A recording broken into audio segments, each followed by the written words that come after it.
Greetings, my excellent friends, and welcome to Pro Photo Tips. My name is Josh Cripps, and you can find me on Instagram and Facebook at Joshua Cripps Photography. This is the last in a series of 7 videos discussing important life lessons that photography has taught me. And this one is arguably the most important.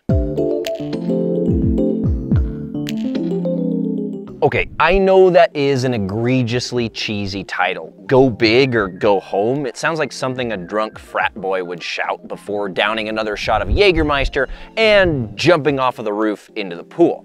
But if we look a little closer, I think you'll find there's a lot of meaning there. For me, that phrase means to do something all the way or not at all. Whatever you're doing, do it as well and completely as you possibly can. In short, do it right.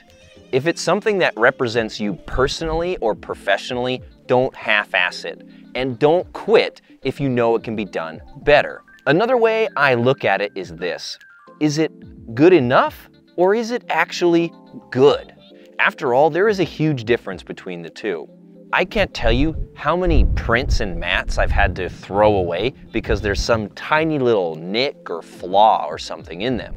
Even though it's something I know the customer will never notice, I know it's there, and I simply can't sell something to someone unless it's perfect.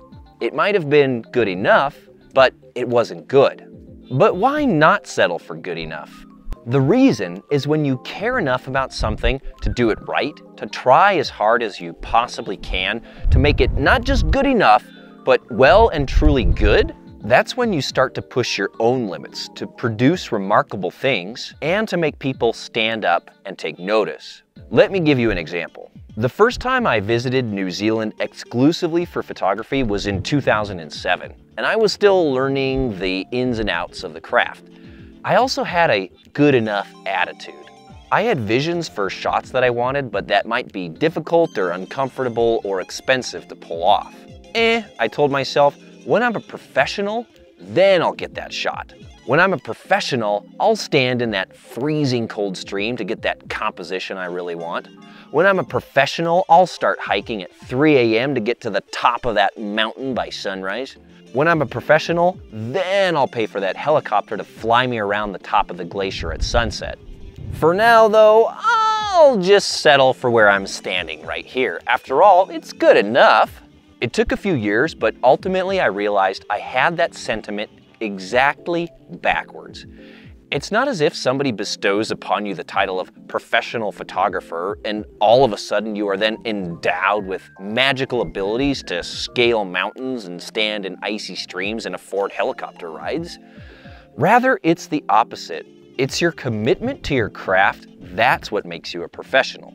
It's your dedication to an image that makes you wade into that icy river. It's your drive to get up early and hike long miles to capture an amazing vista. It's your willingness to go the extra mile to fly to the top of the glacier that results in unique images. It's all about doing it right, being good, not just good enough. So when I returned to New Zealand in 2012 for a month-long photo adventure, it was with this mindset. Whatever it took to get the photos that I wanted, that's what I was going to do. I wanted to photograph the Southern Alps from the air, so I spent the money on a scenic flight. My result was this intimate landscape shot of the Godley River and Lake Tekapo. It's now one of the most unique images in my portfolio. I also wanted to photograph a glacier, not just from its face, but from within the glacier itself. So I took a heli hiking tour on the Fox Glacier and was able to capture this photo from within the heart of the ice. Furthermore, I envisioned the shot of the icebergs in Hooker Lake, so I purchased a pair of hip waders and spent 2 nights in a row freezing my legs solid in the lake and hiking the miles there and back, half of it in the dark, in order to give myself the opportunity. And I came away with this photo, which is one of my personal favorites in my portfolio.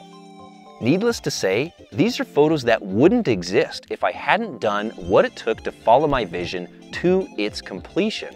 And I'm not trying to make myself sound like the baddest dude who ever lived because I'm pretty far down on that list, but rather just to illustrate the mindset I have when approaching my photography and the other things I care about in my life. Figure out what it takes to do it right and do it. Don't half-ass your life because you'll only end up with regrets, and in the end, you won't have a chance to do it over. As always, thanks for watching. You can see the rest of this series here. For tons of free photo tips, answers to your questions, inspirational photos, and lots more, jump on the Pro Photo Tips newsletter. And for the best in-depth photography and processing tutorials on the web, be sure to head over to the Nature Photography Academy. Until next time, have fun and happy shooting.